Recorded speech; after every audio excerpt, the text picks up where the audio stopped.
There we go. So I'm here today with Andreas Umland, who is a top expert not only on German politics, but in general about geopolitics of Europe.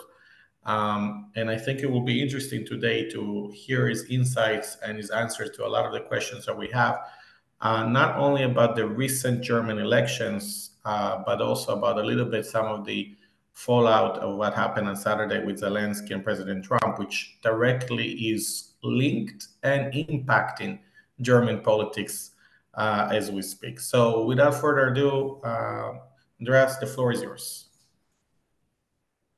Yes, thank you. I've asked Oren to make a few introductory remarks because I guess all of you are following politics, including German politics, and there are a couple of things that maybe are worth saying that I find for people interested in politics worth noting. The first one is perhaps for you marginal issue, but for me a really surprising issue on the far left of the German political spectrum. What has happened there in the last elections was frankly not expected from me, namely that the newly founded Union of Sarah Wagenknecht did not make it into the new parliament. You may have noticed that this new far left grouping was a split off from the Die Linke, the major left-wing party, that emerged last year and was named after its leader, the charismatic East German politician Sarah Wagenknecht, born, by the way, in the same city as myself, in Jena, in Thuringia. And it looked then, a year ago, as if this new union of Sarah Wagenknecht, in German Bündnis Sarah Wagenknecht, or abbreviated BSW, would basically take over the far left spectrum in the new Bundestag and take over the votes also from the left party.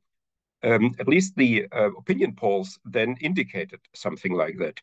And even shortly before the elections, it looked as if the old left party, Die Linke, that from which Wagenknecht's party had split off, would not make it perhaps into the parliament. And then in the last couple of weeks, it also suddenly looked as if Wagenknecht, who is a very charismatic politician, very present in German media, a very good speaker, a very effective speaker, also perhaps the most colorful representative of East German political activism, as I would call it. So she was doing for a long time very well in the opinion polls and was almost certain that she would get with her new party into the Bundestag. But what then happened was that she did not make it. She did not make the 5% barrier. And instead, the left party, which she had left, gained a rather surprisingly high result in the elections and has now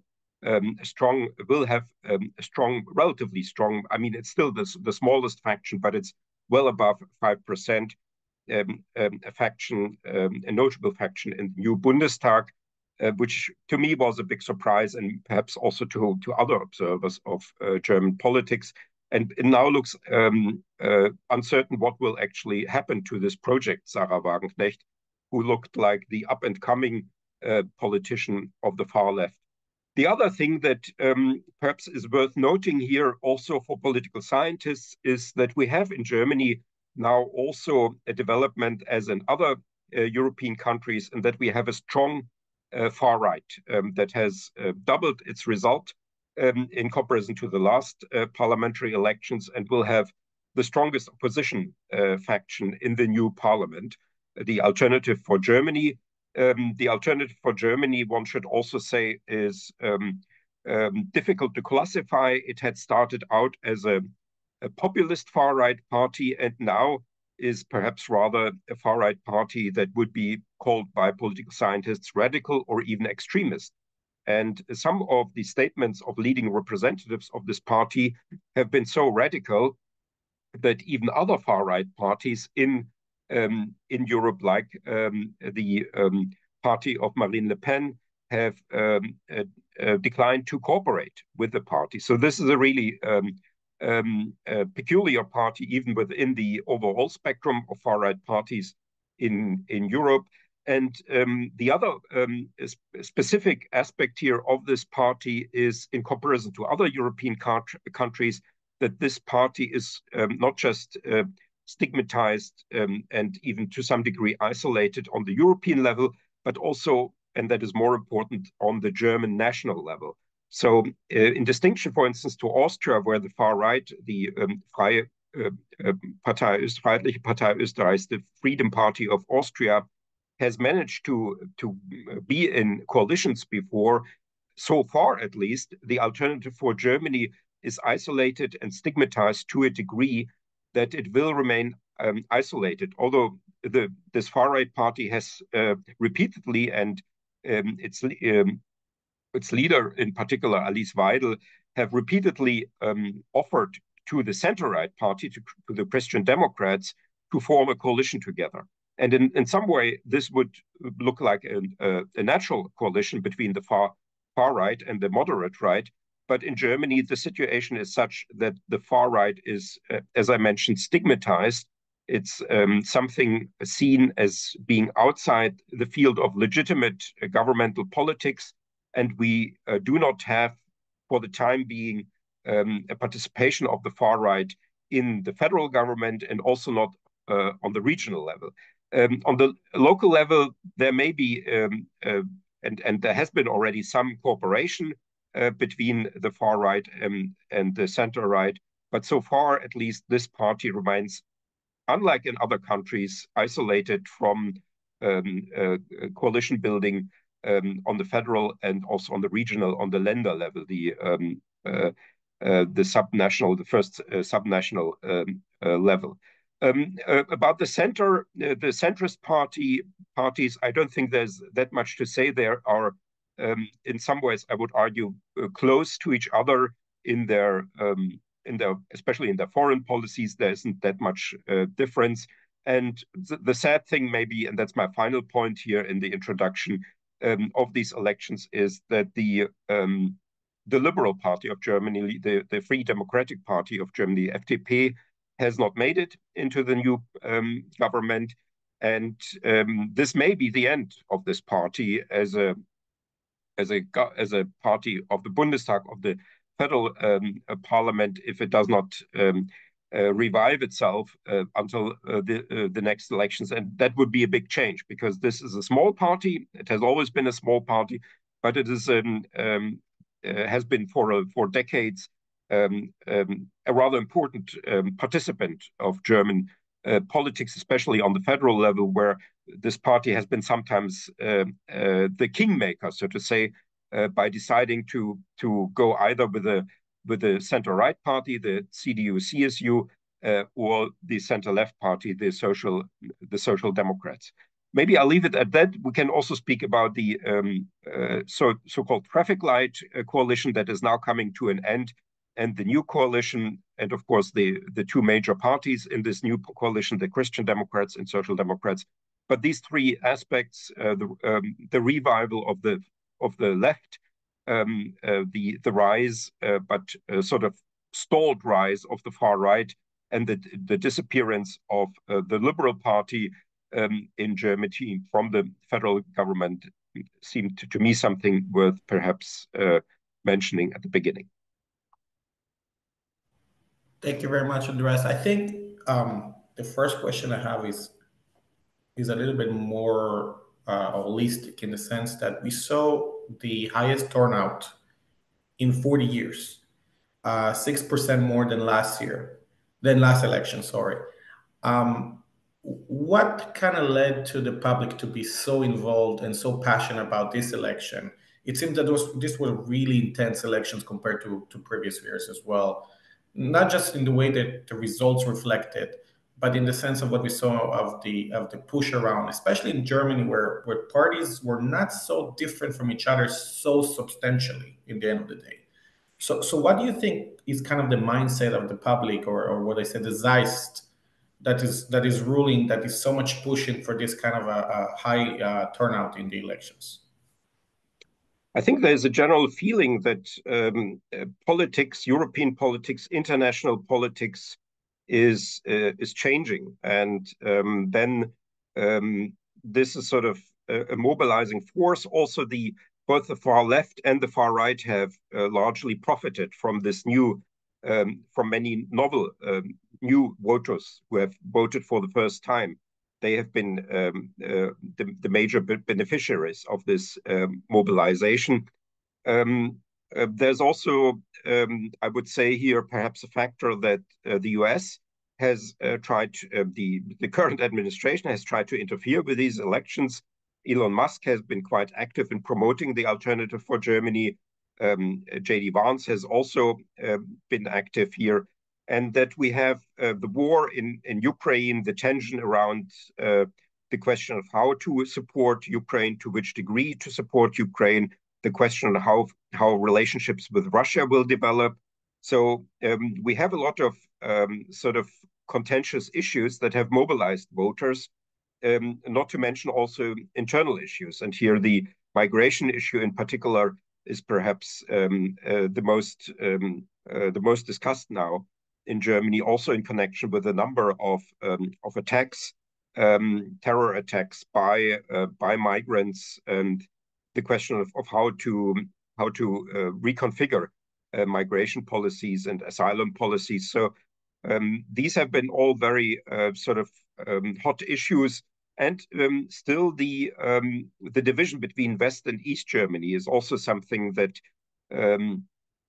is peculiar and quite surprising, actually, after almost after 35 years, basically, of reunification, that we still have such a big division between the West German electorate and the East German electorate, which has now. Earlier, this was a division in terms of the support for the far left.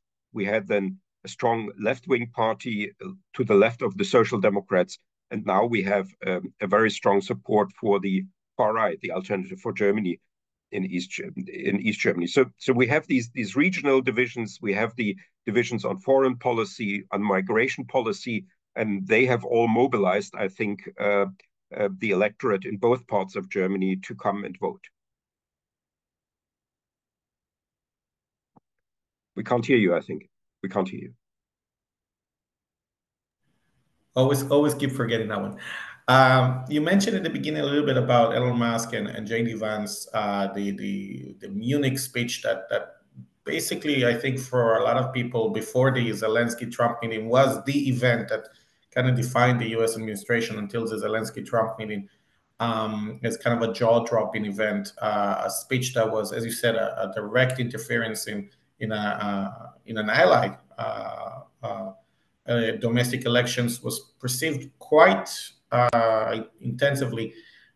What were the mood and what was the perception of that of all of the parties? So was it across the board rejected and seen as interference? Was the AFD kind of like silent about it? Like, how was that perceived? The fact that the U.S. administration, the new U.S. administration, took such a blunt approach and literally stated the AFD as a potential coalition member in a formal speech in the Munich conference.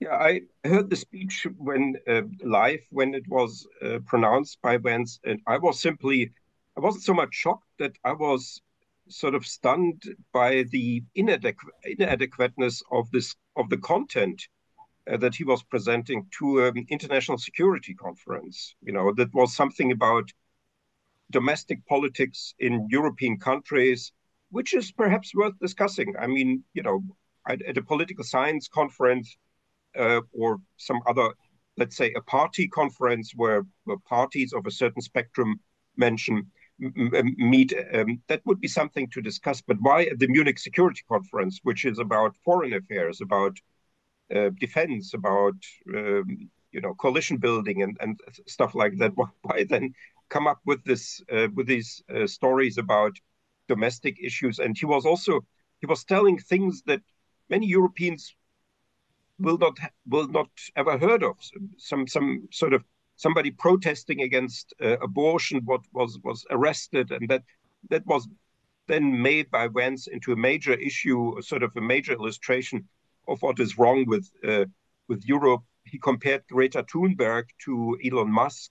This was all. It was not so much offensive to me. It was all a bit bizarre, and it was sort of out of place, and it wasn't clear what actually the message is. Should we remake our domestic affairs because somebody in Washington thinks that we should? I mean, what the purpose of all of this was rather um, was rather unclear. In a way, it was perhaps a speech made for the domestic audience in the U.S. They made their positioned Vance in a certain way, and there were perhaps people who liked that he came to this international conference and gave such a speech. And of course, the far right in Europe perhaps also liked it because it was sort of Vance picked topics that were those also popular among, let's say, the AfD, the Alternative for Germany in Germany. So so this was something that was just bizarre. I didn't understand why wasting your time at such a conference on such sort of speech. And perhaps there is indeed something to be discussed about freedom of speech and what kind of pluralism we should have in our democracies and stuff like that. But this sort of general critique of European democracies was just at this particular forum strange. And I think it sort of previewed the strange behavior of Vance then in this meeting with Zelensky and Trump in the White House, or his remarks on Britain and British participation in wars after World War II that has just led to a huge backlash in Britain. So he says things that are sort of out of place and sort of out of the context of the audience to whom he speaks to. And it seems to be all domestic politics. It's all about positioning him as the future successor of Trump and making him a hero of the MAGA movement. But it's a strange situation, and I wasn't so much shocked actually. It was just something that I couldn't figure out what the purpose of all of it was. So I want to move from that to how the new forming government that we're likely to see will handle what until 6 months ago was maybe imaginary question, but the relations with the U.S. Because I think that is the question right now, not only in Berlin, but in other capitals, but definitely Berlin is one of those pivotal actors in the EU and in the NATO. And in that case, the question is, we saw some of the remarks made after the elections by some of the candidates. So how are we going to see a difference towards the U.S., or how are we going to see the response or reaction to this change in policy in the U.S., to how is it going to impact German relations with the United States and other? I think that is to be seen until we have to wait until Merz actually is elected chancellor and then the new government is in place. What is remarkable now already is that there is from the center right in Germany, from Merz, from the CDU, clearly a positioning in this spat about support for Ukraine, concerning the conversation in the White House between Zelensky, Trump, and Vance. Merz has already positioned himself as basically as the entire German mainstream, as something that is regrettable, that Ukraine should be supported, and this was basically set up this meeting in the White House. And what is remarkable here is that this comes then from a center-right party and also from a very transatlantic politician. of Germany. And some have even said that once Merz becomes chancellor, he will be the most transatlantic chancellor Germany ever had. Because he has a lot of experience in the US, a lot of connections in the US. He has always been in favor of a close tie between Germany and the US, which is not that widespread in Germany. There's actually there's a large part of also of the political center that is skeptical towards the US, that is not too excited about the transatlantic link, and within this German spectrum, Merz is rather on the pro-American side, on the transatlantic side, but still he comes out now as rather critical of the new administration without any restraint, echoing other European leaders and basically saying the same, offering the same critique as would have come from the Social Democrats, from the Greens, from other centrist parties of Germany. So I think this will be a very difficult relationship with the new administration in the US, which has already basically announced its preference, its preferred partner in Germany, the Alternative for Germany.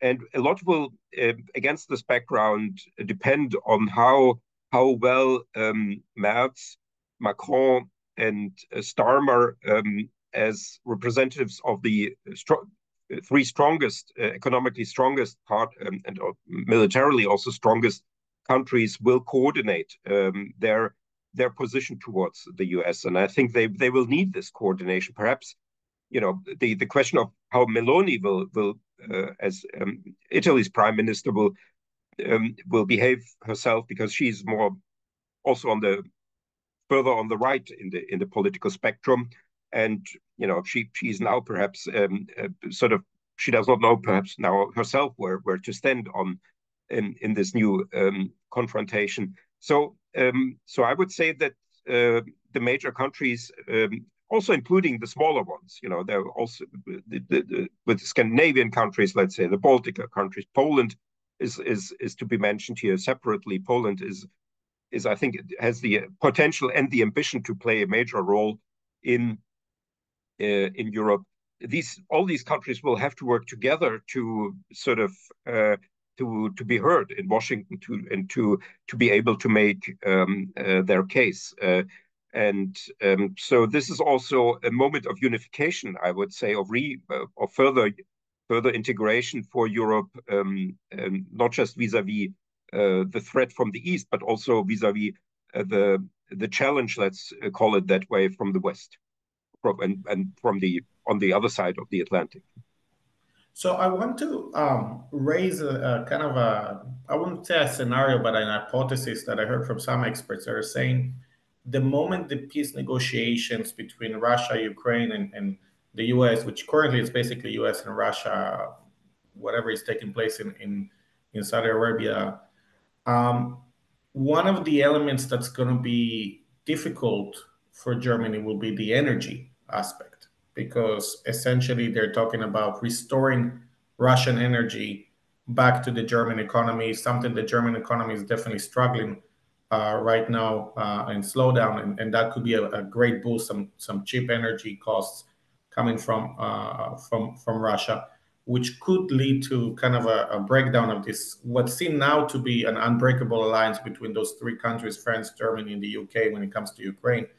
And I think the U.S. administration kind of hinted at that several times, that they're going to play the energy card as something that might, be a carrot for some of the economic concerns that are going on, and so on. So, how do you think that will be perceived? Do you think the current German government, I mean, the elected one, once it forms its policy, they're going to be in a situation that they're going to choose their the narrow economic interest, so to speak, let's call it narrow, versus the European stand, or are we likely to see a formidable European stand, which essentially reject any kind of a peace deal with Russia that is not in favor of Ukraine, considering the U.S. is no longer an ally?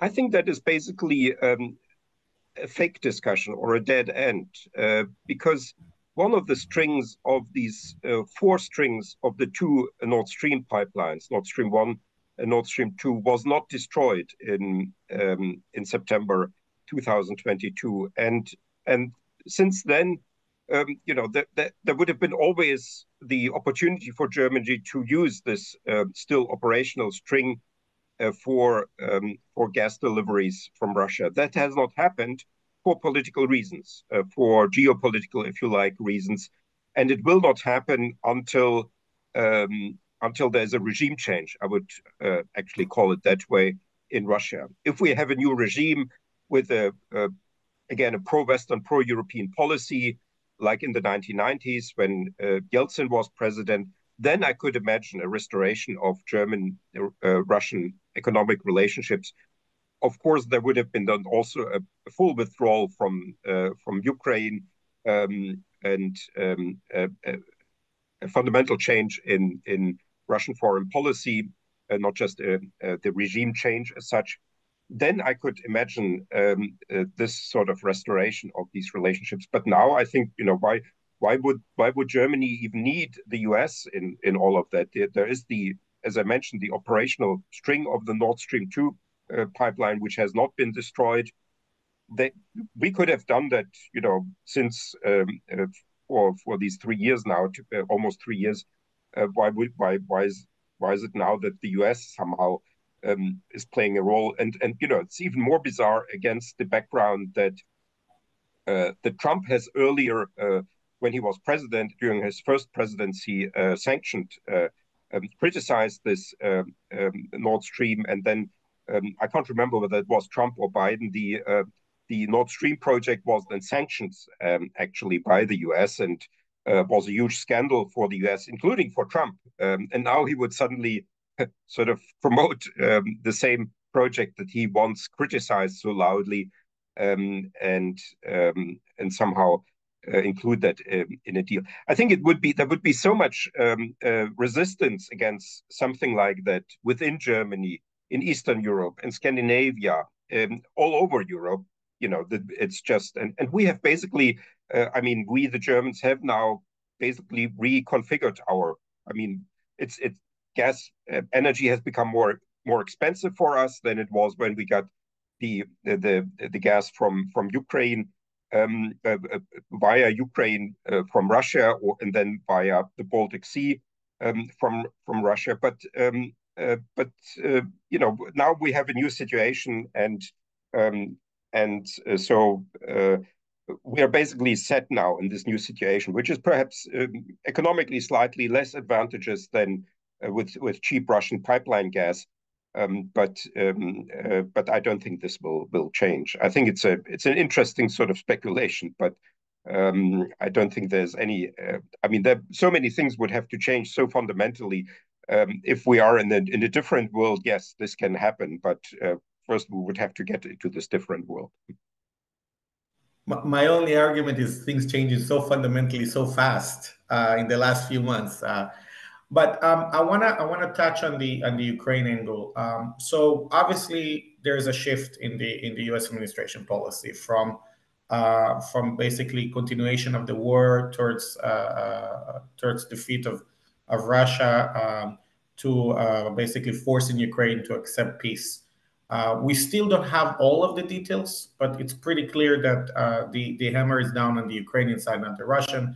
It's pretty clear that there's a very strong emphasis in the Trump administration for a quick deal, fast deal, even if it means that it's not favorable for Ukraine. There's definitely no discussion about regime change in Moscow. That's completely off the table. Trump is definitely talking to Putin. We might even see a visit in Moscow in the near future.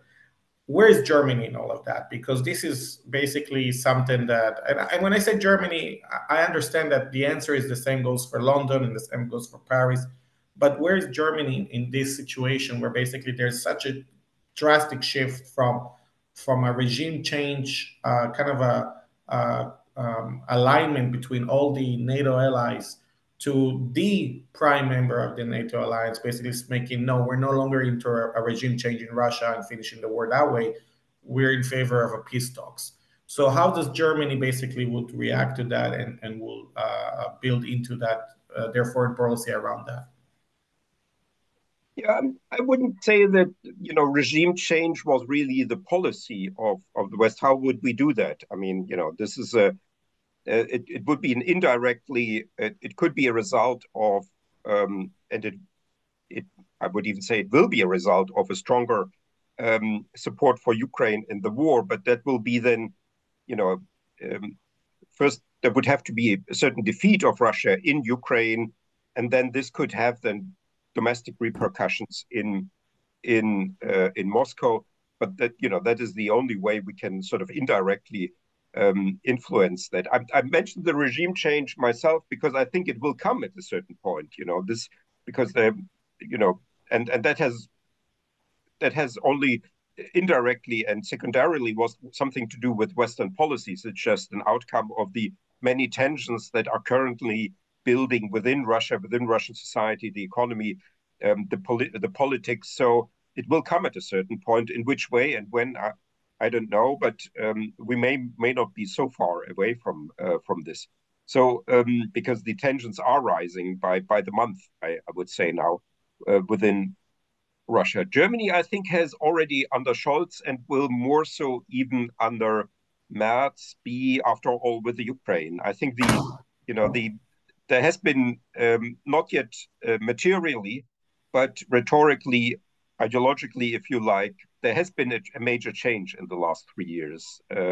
The former cooperation with Russia is discredited now.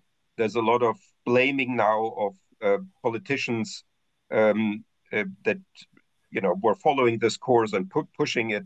Schröder, the worst of all, was basically just corrupt and then sort of changed side and then started to work basically for an enemy of the European Union and for the European project, but also many others. They maybe not so much did not go as far as Schröder, but for some reason they pursued that. So Germany has made this change, and I think now this change of government will further push Germany in this direction because Merz seems to be very critical of Russia, very pro-Ukrainian, actually surprisingly pro-Ukrainian.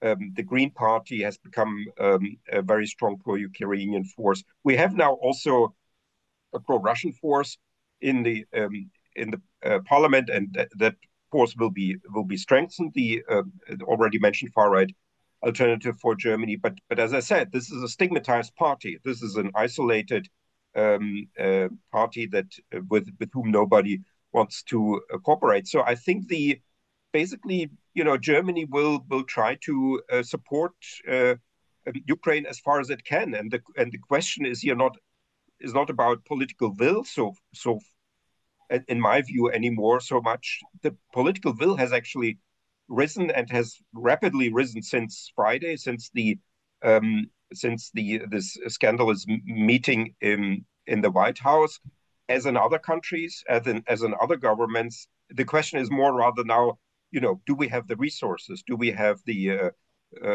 material capacity to let's say replace the U.S. Um, as a source of military material, but also military tactical information. That is, I think, now more and more emerging as the major problem. The informational support that intelligence support that Ukraine has been receiving from the U.S.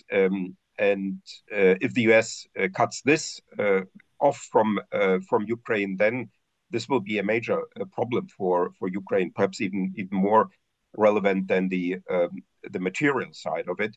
So Germany I think, will follow this course under the new government together with other European countries. And the only question is how much will they actually be able to do, and how much resources will they have, and can mobilize. And from a perspective of looking into Germany and its defense budget, because everybody are talking about that 5% I think the 5% came a little bit in advance of the meeting between Zelensky and Trump, because one of the things that I heard other experts saying, it was something we talked about, the 5% as a need to increase, thinking Ukraine fighting Russia. All of a sudden, we're thinking about it from a different perspective, that we need to take care of our own defense, thinking that NATO may not exist. That's how drastic some of the people I spoke to or heard of. So, how does that come into effect when it comes to foreign policy of Germany in the next coming years? This whole goal of basically, on the one hand, increasing the defense budget, but in what way and within what defense architecture are we going to see that happening?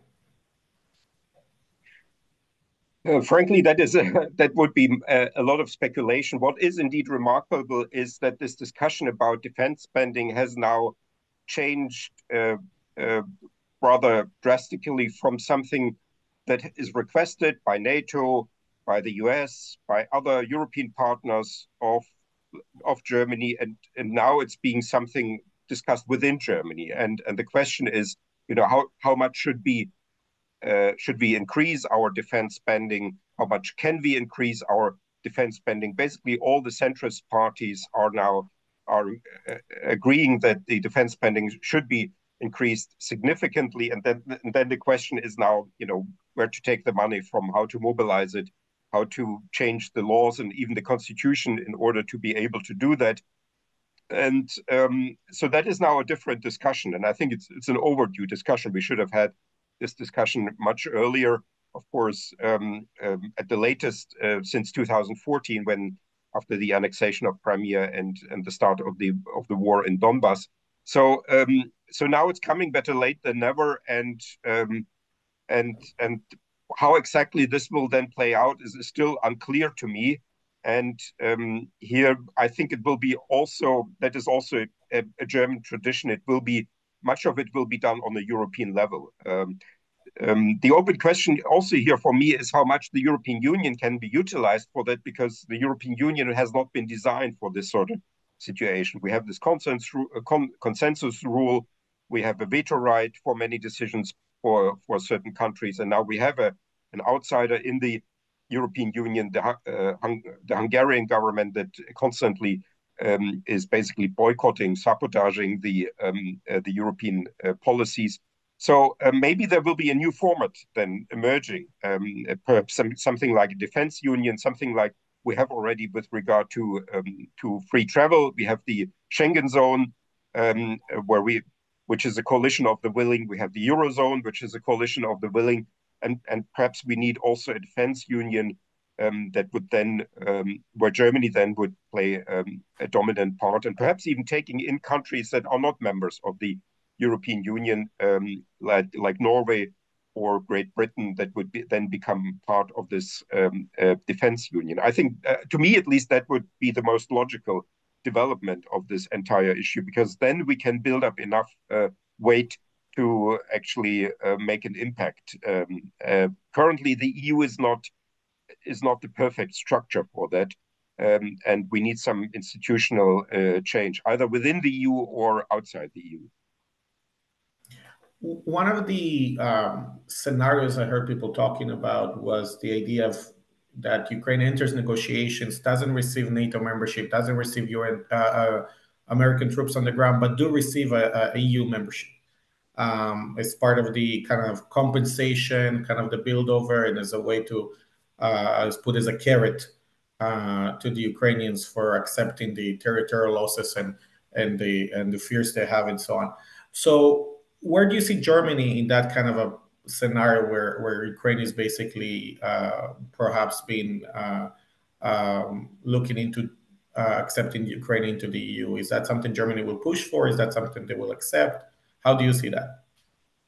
It's funny that you mentioned that, because I wrote an article on this sort of compensatory EU accession for Ukraine in early 2022, and then had problems publishing it. Actually, it was then published where I said we should now offer, since NATO membership is apparently far away, this to Ukraine, and then it happened. Then once the large scale invasion happened, Ukraine renewed its application for the EU, and then it went actually through, and it got the candidacy status. And this year the accession negotiations begin. The problem with all of this is that the accession to the EU is a long process, and that is not something that has to do not so much to do with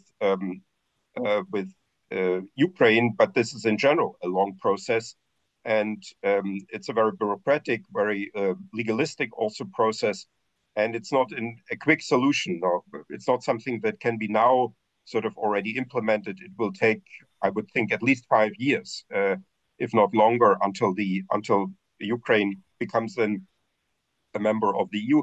And the other question is then that the EU may then still be an organization that cannot really take upon itself serious security and defense obligations.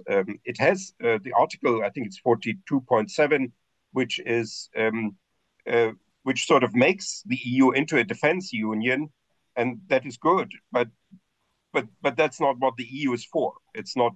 It has not been designed as a defense union, and so it is certainly something that is now very important also within Ukraine. This EU membership process, which has now actually started, the negotiation have started, but it's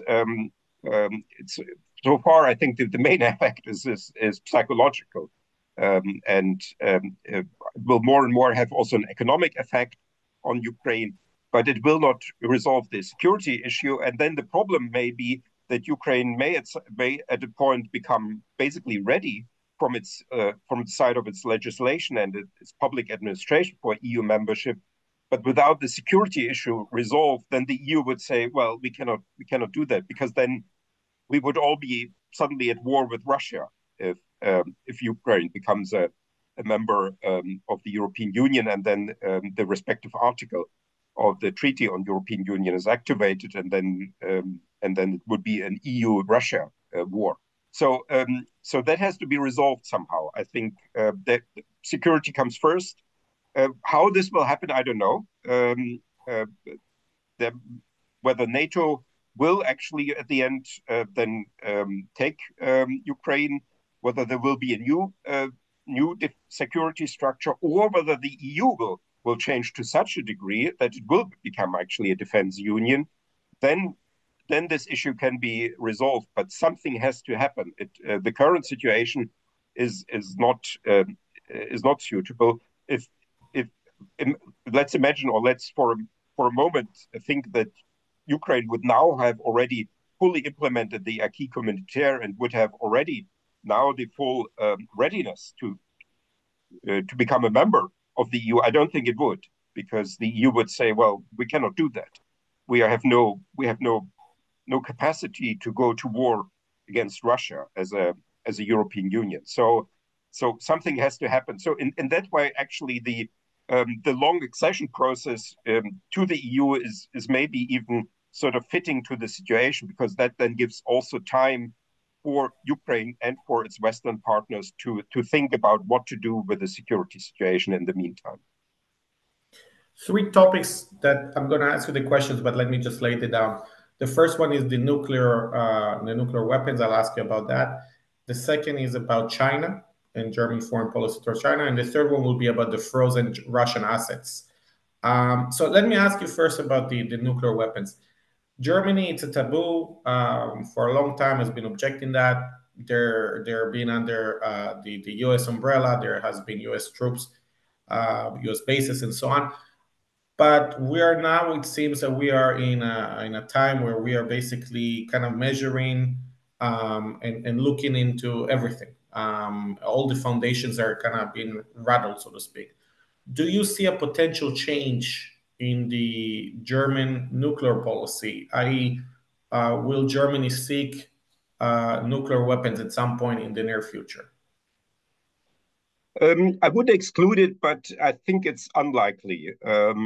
It would be also a challenge to the nuclear non-proliferation regime. Germany would have to go out of this treaty of the NPT, and it would be a major change in the geopolitical positioning of Germany.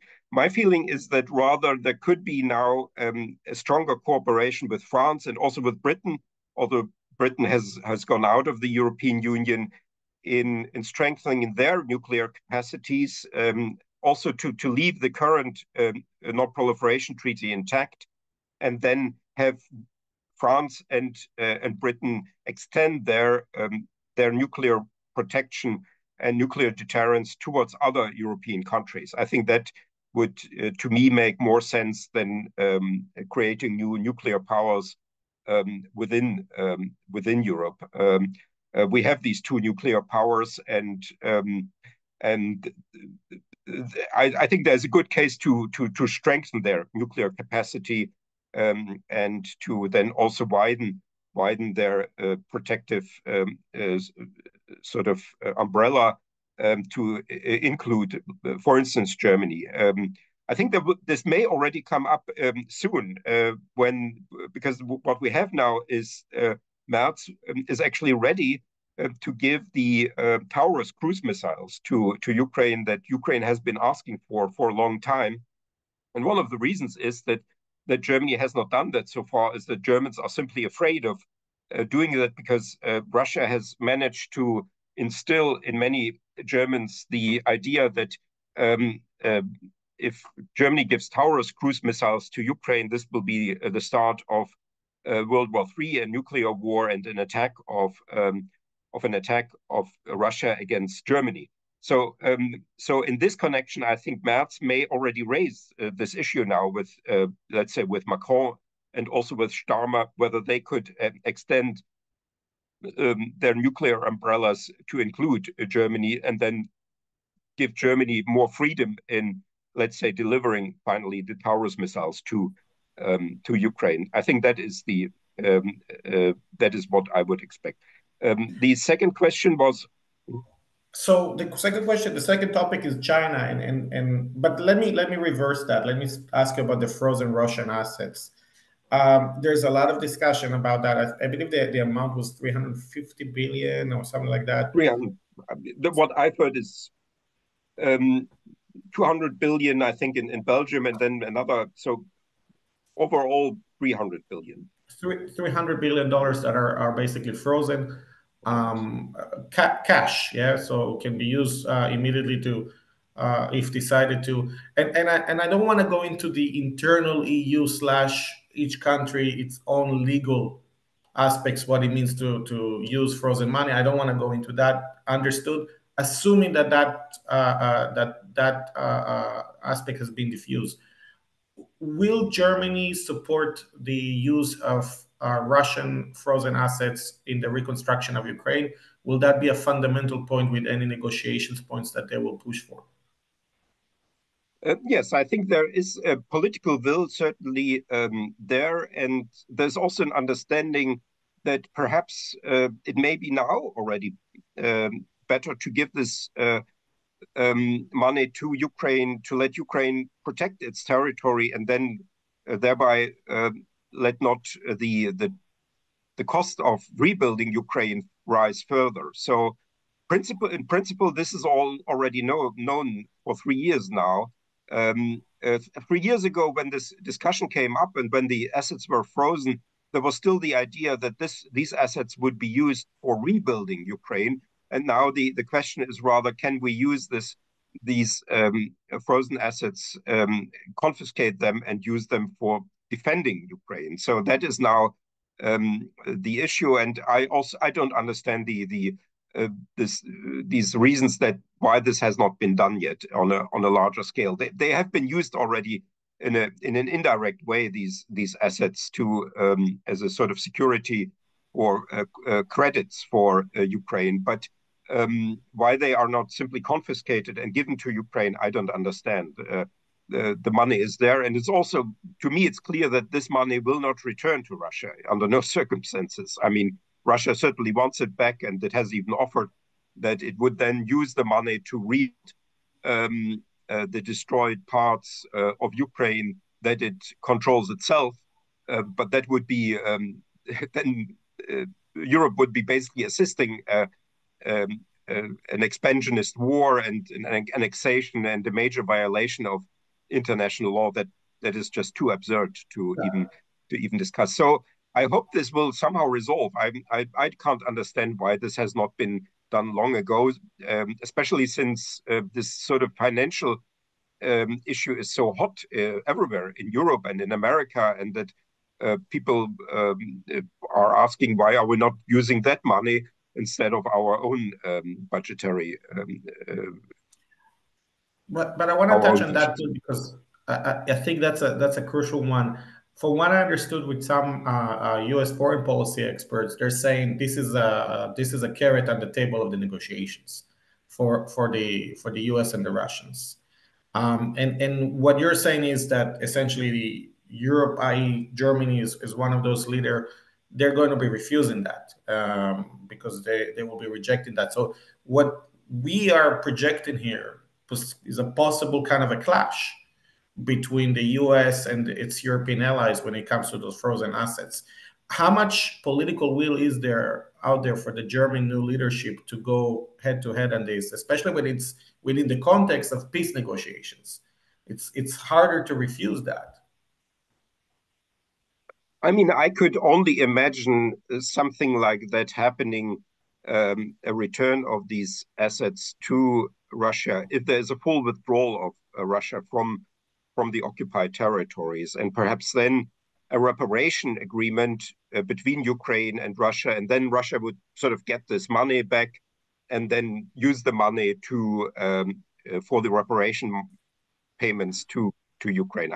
I think that would be for me the only scenario in which this money can go back. The idea to have this like a carrot on the table under conditions when Russia is still occupying Ukrainian territory is just to me strange, as strange as the idea with the Nord Stream pipeline or with transforming the G7 into a G8 again. There are all these bizarre ideas that I find so much out of the reality that we have now in Eastern Europe that I'm sort of partly speechless to simply discuss that.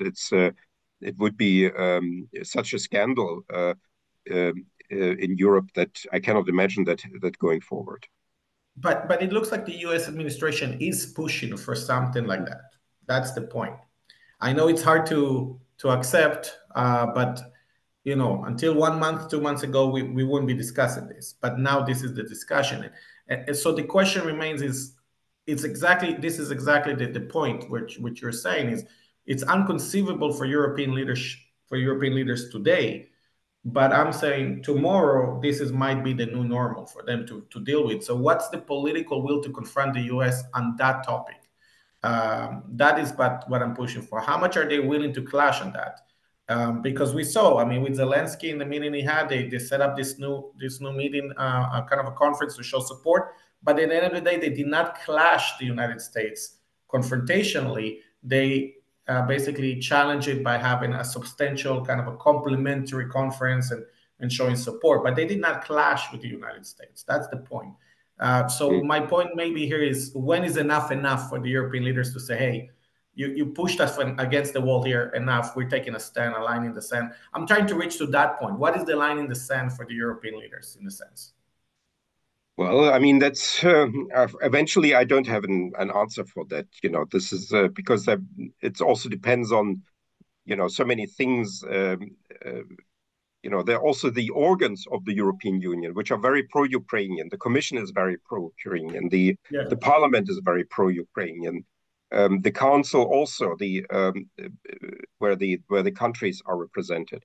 So I cannot imagine, they would all have to agree to that, and this really happening. On the other hand, the money is lying there dormant, unused. What I'm most surprised about in all of this is that this sort of new approach of the US is further undermining the non-proliferation regime, not only for nuclear weapons but also for biological and chemical weapons. Because what we have now is here already two nuclear powers attacking a non-nuclear power, Russia and North Korea.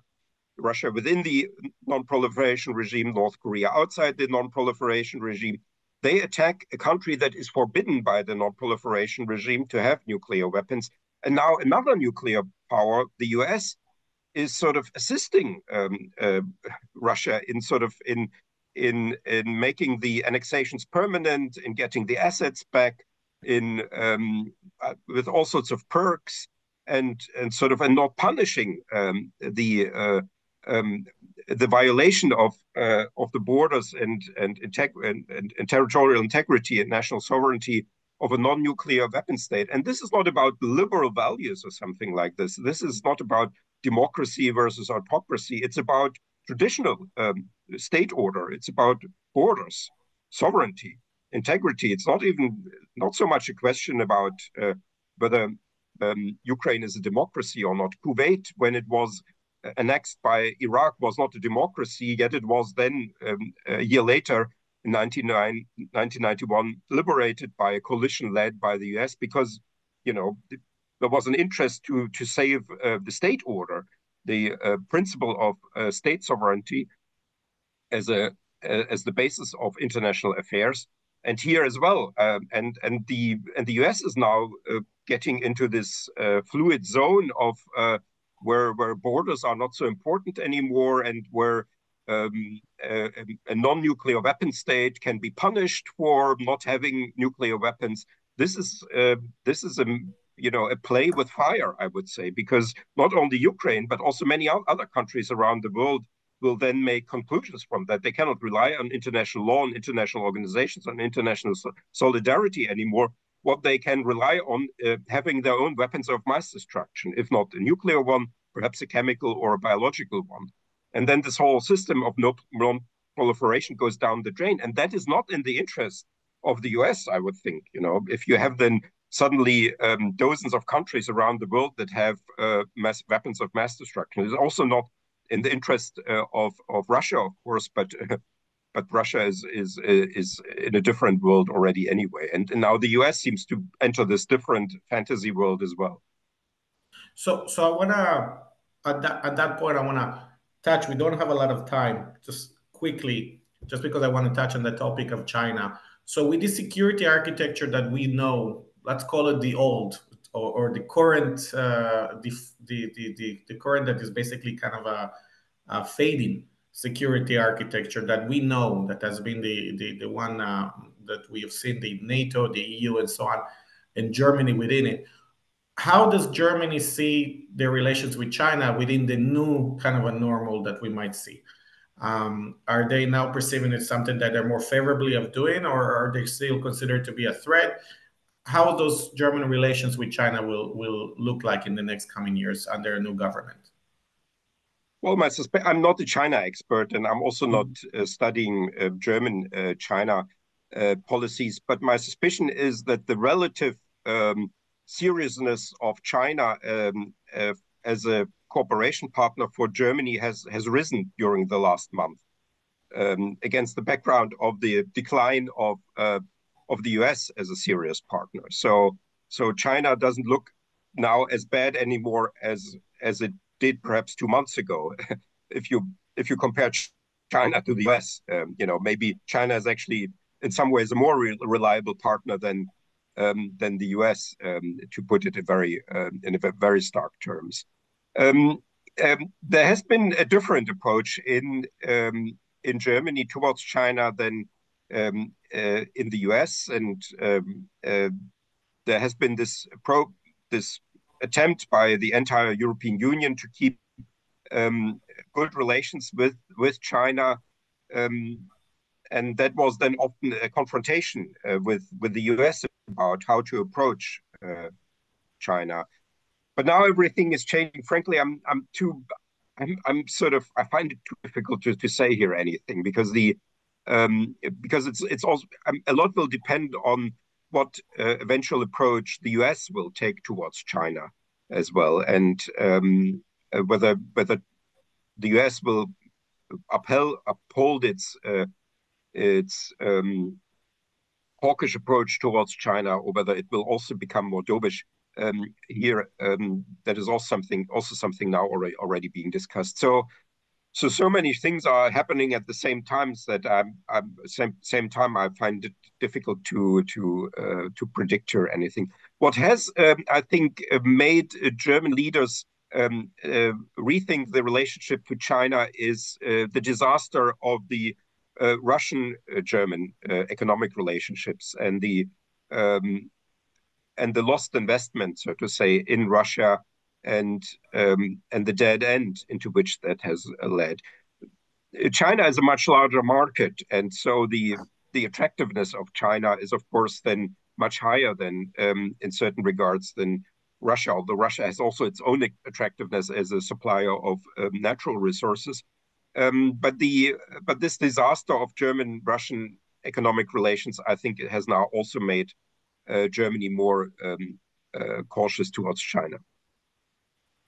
So at this point, unfortunately, we're going to have to conclude. We reached just our end of the time, a little bit over.